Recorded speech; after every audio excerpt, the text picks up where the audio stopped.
असलेल्या भात पिकात पाणी साचल्यामुळे शेतकरी हवालदिल झालाय। मराठवाड्यात सरासरीपेक्षा 293 मिलीमीटर अधिक पाऊस झाल्यामुळे पिकांचं मोठं नुकसान झालं। यामुळे शेतकरी आर्थिक संकटात सापडलाय। निफाडमध्ये अवकाळी पावसामुळे द्राक्ष बागावरती डावणीसह इतर रोगांचाही प्रादुर्भाव झाला। यामुळे शेतकऱ्यांवरती फवारणी करण्याची वेळ आलेली आहे। दरम्यान द्राक्ष उत्पादक शेतकरी चिंतेत सापडलाय। बांगलादेशात आयात शुल्क वाढवल्याने संत्रा उत्पादक शेतकरी अडचणीत सापडलाय। त्यामुळे अमरावती जिल्ह्यातील संत्रा उत्पादक शेतकरी आर्थिक चिंतेत सापडलाय। अकोल्यातील नाफेडच्या सोयाबीन खरेदी केंद्रात ऑनलाईन नोंदीत गोंधळ झाल्यामुळे नोंदणीसाठी आलेल्या शेतकऱ्यांना दिवसभर रांगेत उभं राहावं लागलं। यामुळे शेतकऱ्यांनी यंत्रणेच्या कार्यप्रणालीवरती संताप व्यक्त केलाय। नोंदणी केंद्राबरोबर सेतू केंद्रावर सुद्धा नोंदणी सुरू करावी अशी मागणी शेतकऱ्यांनी केली आहे। चिपळूण, गुहागर आणि संगमेश्वरमध्ये पावसामुळे भात शेतीचं मोठं नुकसान झालंय। नुकसान झाल्यामुळे शेतकरी आर्थिक चिंतेत सापडलाय। तातडीने पंचनामा करत मदत देण्याची मागणी शेतकऱ्यांनी केली आहे। गोंदियामध्ये शेतीचे पंचनामे करण्यासाठी आमदार संजय पुराम यांनी पुढाकार घेतला। यावेळेला त्यांनी सरकारी यंत्रणेसह शेतीच्या बांधावरती जात प्रत्यक्ष जाऊन पाहणी केली। चाळीसगावच्या मन्याड धरणातून 15 डिसेंबर नंतर पहिलं आवर्तन सोडलं जाणार आहे। त्यामुळे शेतकऱ्यांना मोठा फायदा होणार आहे। यंदा 2च आवर्तन सोडण्याचं नियोजन आहे। कोल्हापूरमध्ये जय शिवराय किसान संघटनेने वारण्याची ऊस वाहतूक रोखली आहे। मागील हंगामाचा ऊसाचा हिशोब न दिल्यामुळे वाहतूक रोखली आहे। 1 नोव्हेंबर 2025 पासून तात्यासाहेब कोरे वारणा साखर कारखाना सुरू केलेला आहे। परवानगी न घेता साखर कारखाना सुरू केल्यामुळे त्यांनी कायद्याचा भंग केल्याचा आरोप केला आहे। सांगलीमधील तासगाव तालुक्यातील वासुंबे गावाजवळ स्मशानभूमीत अघोरी पूजेचा धक्कादायक प्रकार समोर आलाय। जादूटोणासारख्या अघोरी पूजेने स्थानिक नागरिकांमध्ये भीतीचं वातावरण आहे। अहिल्यानगर ते पुणे मार्गावरील कायनेटिक चौकातील अतिक्रमणाविरोधात प्रशासनाने कारवाई केली आहे। रस्त्यावरील टपऱ्या, हातगाड्या, फ्लेक्स आणि आकाश दिवे हटवण्यात आलेले आहेत। दरम्यान काही नागरिकांनी कारवाईला विरोध केलाय। रत्नागिरीच्या दाभोळ ते दापोली मार्गावरती ई शिवाई इलेक्ट्रिक बसमध्ये तांत्रिक बिघाड झाला। बसचं इलेक्ट्रॉनिक सिस्टीम अचानक बंद पडल्यामुळे प्रवाशांना मनस्ताप सहन करावा लागलाय। दरम्यान तात्काळ तांत्रिक पथक घटनास्थळी दाखल होत दुरुस्ती करण्यात आली। राहुरी तालुक्यातील धानोरे गावात रमेश दिघे यांच्या शेतामध्ये वन विभागाने एका जखमी बिबट्यास भूल देत जेरबंद केलेला आहे। या बिबट्यावरती उपचार केले जाणार असल्याची माहिती आहे। अहिल्यानगरमध्ये ऊसाला हमीभाव देण्याची मागणी करण्यात आली आहे। हमीभाव न दिल्यास 17 नोव्हेंबर पासून जिल्हाधिकारी कार्यालयावरती मोर्चा काढण्याचा इशारा शेतकरी नेते अभिजित पाटेंनी दिला आहे। बीडच्या गेवराईत सोलापूर धुळे मार्गावरती नागरिकांनी आंदोलन केलंय। डॉक्टर महिलेला आत्महत्येसाठी प्रवृत्त करणाऱ्या अधिकाऱ्यांवरती कारवाई करण्याची मागणी केली आहे।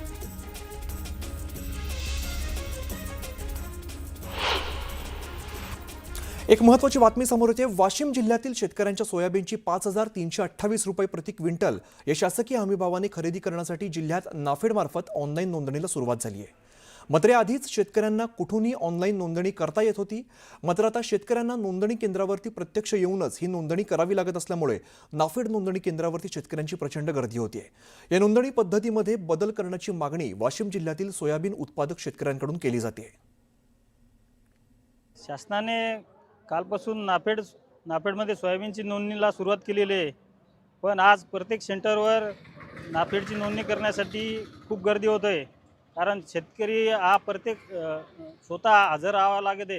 नोंदणी करता वेळेस म्हातारे माणसं, महिला सोबत आणावे लागते। त्यामुळे शासनाला एकच विनंती आहे, नाफेडची नोंदणी मागच्या वर्षीप्रमाणे ऑनलाईन कुठेही करता आली पाहिजेत, ऑफलाईन करता आली पाहिजेत। या दोन्ही सुविधा शेतकऱ्यासाठी उपलब्ध करून द्याव्या।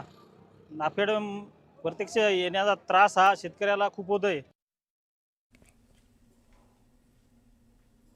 एकीकडे सरकार अद्ययावत नाट्यगृह उभारून नाट्य चळवळीला प्रोत्साहन देत आहे, तर दुसरीकडे कोट्यावधी रुपये खर्चून वापर न असल्यामुळे नाट्यगृह हे गर्दुल्ले, जुगाराचा अड्डा आणि दारुड्यांचं घर बनलेलं आहे। कर्जतचं नाट्यगृह 2008 साली 30 लाख रुपये निधी आणि त्यावरती 7 लाख रुपये कर्ज घेऊन हे नाट्यगृह उभारलं होतं। 2020 साली पुन्हा यावरती 2 कोटींपेक्षा अधिक रक्कम खर्ची घालण्यात आलेली होती। मात्र 2008 सालापासून आज तागायत हे नाट्यगृह वापरात आलेलं नाहीये। कर्जत नगरपालिकेचं जे नाट्यगृह आहे याची माहिती घेतली असता 2008 साली त्याच्यावरती जवळपास 27 लाख रुपयाची प्रशासकीय मान्यतेची रक्कम आढळून येते आणि त्यानंतर 2019-20 साली त्यामध्ये 2 कोटीचं वाढीव काम झालेलं आहे आणि सद्यस्थितीमध्ये काही अजून इलेक्ट्रिसिटीचं वगैरे काम, इलेक्ट्रिफिकेशनचं काम बाकी आहे. त्याचा वापर आणखी आपण ते वापरायला आणखी कुणाला दिलेलं नाही. आता पुण्यातून एक मोठी बातमी समोर येते. पुण्यातील बिबवेवाडी परिसरात गाड्यांची तोडफोड करण्यात आली आहे आणि आरोपींकडून गाड्यांची तोडफोड करण्यात आलेली आहे. तोडफोड करणाऱ्या 2 आरोपींना सध्या अटक करण्यात आली आहे. दरम्यान परिसरात दहशत पसरावी म्हणून कोयता आणि काठ्यांनी या गाड्यांची तोडफोड करण्यात आली आहे. 4 चाकी वाहनं असतील, ऑटो रिक्षा आणि दुचाकी वाहनांची आरोपींकडून तोडफोड करण्यात आली आहे. तर तोडफोड करणारे दोन्ही आरोपी बिबवेवाडी परिसरातच राहण्यासाठी असून परिसरात दहशत पसरवण्यासाठीच त्यांनी तोडफोड केल्याची पोलिसांची कबुली आहे. आता घेऊया बातम्यांचा वेगवान आढावा. मुंबईतील मविया आणि मनसेच्या मोर्चाला मोठी गर्दी पाहायला मिळाली. मतदार यादीतील घोळाविरोधात आंदोलकांनी घोषणाबाजी केली. फॅशन स्ट्रीट ते BMC पर्यंत हा भव्य मोर्चा काढण्यात आला. मविया आणि मनसेच्या मोर्चामध्ये ठाकरे बंधू चांगलंच आक्रमक झाल्याचं पाहायला मिळालं. मतदानावेळी दुबार तिबारवाले दिसले तर फोडून काढा, बडवा आणि मग पोलिसांकडे द्या असं आवाहन राज ठाकरेंनी कार्यकर्त्यांना केलं आहे. राज ठाकरेंनी दुबार मतदार याद्यांचा गठ्ठा दाखवला. कल्याण डोंबिवलीच्या हजारो मतदारांनी मलबार हिलमध्ये मतदान केलं असं सांगत याद्या स्वच्छ झाल्यावरच निवडणूक घ्या अशी मागणी राज ठाकरेंनी केली. ठाकरे कुटुंबातील 4घांची नावं मतदार यादीतून बाद करण्याचा प्रयत्न केल्याचा दावा उद्धव ठाकरेंनी केलाय. आपल्या नावे खोटा व्हेरिफिकेशन अर्ज केल्याचा आरोप उद्धव ठाकरेंनी केलाय. निवडणूक आयोग म्हणजे भाजपाचे नोकर असल्याचं म्हणत उद्धव ठाकरेंनी भाजपावरती निशाणा साधलाय. मुख्यमंत्र्यांनी मान्य केलं मतचोरी होते. आयोगाचा सर्व्हर कोणाच्या तरी ऑफिसमध्ये असल्याचा घणाघात उद्धव ठाकरेंनी केलाय. सत्तेचा गैरवापर केला जातोय. राजकीय मतभेद विसरून एकत्र यावं लागेल. विचारधारा वेगळी असली तरी सुद्धा आम्ही सर्व एकत्र आहोत असं विधान शरद पवारांनी केलंय. उद्धव ठाकरेंनी वाळवीसारखी मुंबई खाल्ली, मुंबई विकली, भ्रष्टाचार केला अशी घणाघाती टीका अमित साटम यांनी केली आहे. मूकमोर्चातून भाजप नेत्यांनी विरोधकांना प्रत्युत्तर दिलंय. विरोधकांच्या मोर्चाला भाजपाने मूक आंदोलनातून प्रत्युत्तर दिलंय. दक्षिण मुंबईतील बाबुलनाथ मंदिर इकडे भाजपाचे प्रदेशाध्यक्ष रवींद्र चव्हाण, भाजप मुंबई अध्यक्ष अमित साटम आणि मंत्री मंगलप्रभात लोढांच्या उपस्थितीत आंदोलन करण्यात आलंय. मनसे अध्यक्ष राज ठाकरेंनी मोर्चात सहभागी होण्यासाठी लोकलमधून प्रवास केला. दादर ते चर्चगेट स्थानकापर्यंत राज ठाकरे मनसे नेत्यांसह लोकलमधून प्रवास केलाय. मुंबईतील मोर्चा केवळ ठाकरे कुटुंबाचा होता असं म्हणत प्रवीण दरेकरांनी ठाकरे बंधूंना टोला लगावलाय. मनसेला जनतेचं यश दिलं होतं पण टिकवता आलेलं नाही. याचं आत्मपरीक्षण करणं गरजेचं आहे. राज ठाकरेंना आता लोकशाही नव्हे तर ठोकशाही मान्य अशा शब्दात दरेकरांनी टीका केली आहे. मुंबईतील मोर्चा म्हणजे मवियाच्या पराभवाचं कारण स्पष्ट करणार असल्याचं बावनकुळेंनी म्हटलेलं आहे. निवडून आलेल्या 31 खासदारांनी मतचोरी केली होती का असा सवाल सुद्धा बावनकुळेंनी विरोधकांना केला आहे. मुंबईत विरोधकांनी काढलेल्या मोर्चावरती भाजपाचे माजी खासदार सुजय विखे पाटलांनी टीका केली आहे. पराभवाची जाणीव झाल्यामुळे लोकांना तोंड द्यावं लागू नये म्हणून हा मोर्चा काढला जातोय. हे विरोधकांचं राजकीय वॅक्सिंग असून हे सर्व हास्यास्पद आहे असं विखेंनी म्हटलंय.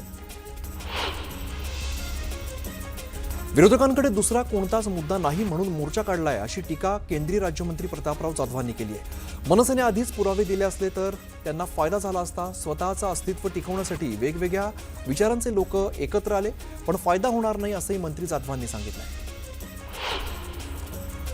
धुळे शहर विधानसभा मतदारसंघामध्ये 45,000 बोगस मतदार असल्याचा आरोप अनिल गोटेंनी केलाय. बोगस मतदारांची नावं काढून टाकण्याची मागणी निवडणूक आयोगाकडे केल्याची माहिती त्यांनी दिली आहे.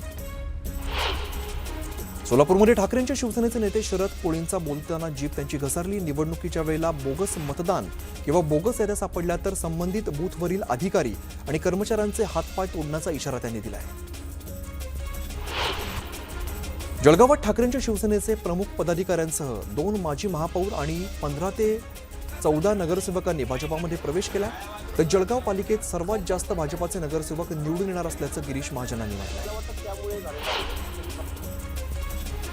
खेडचे माजी आमदार दिलीप मोहिते यांनी पक्ष नेतृत्वावरती नाराजी व्यक्त केली. यामुळे पुणे जिल्ह्यात राष्ट्रवादीमध्ये अंतर्गत वाद असल्याचं समोर आलंय. पुणे जिल्हा परिषदेतून अजित पवारांनी त्यांच्या मुलाला उभं करावं अशी मागणी शेतकरी कृती समितीचे अध्यक्ष सतीश काकडेंनी केली आहे. तर तुमच्या मुलाला 2029ला विधानसभेला उभं करा आणि तुम्ही विधान परिषदेवरती जाण्याबाबत विचार करण्याचं वक्तव्य सुद्धा काकडेंनी केलं आहे. कर्जमाफीची घोषणा अपुरी असल्याची टीका विजय जाधवांनी केली आहे. तर नवीन कर्जाशिवाय शेतकऱ्यांना दिलासा मिळणार नसल्याचं वक्तव्य त्यांनी केलं आहे.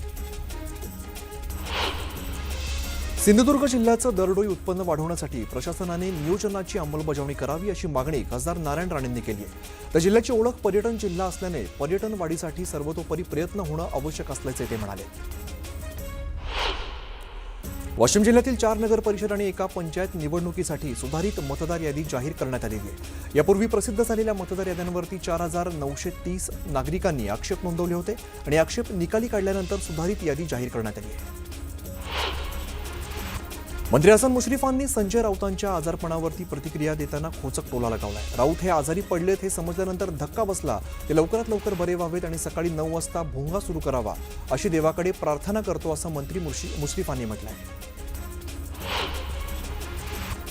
उसाला प्रतिटन 3,751 रुपये द्या, अन्यथा दुरडं पेटू देणार नाही असा इशारा स्वाभिमानीचे जिल्हाध्यक्ष महेश खरडेंनी कारखानदारांना दिलाय. स्वाभिमानी शेतकरी संघटनेच्या वतीने उदगीर कारखान्याला निवेदन देण्यात आलंय.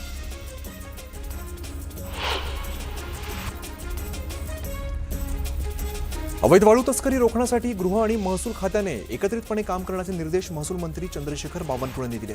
वाळू तस्करांना साथ देणाऱ्या महसूल अधिकाऱ्यांना घरी बसावं अशी तंबी बावनकुळेंनी दिली.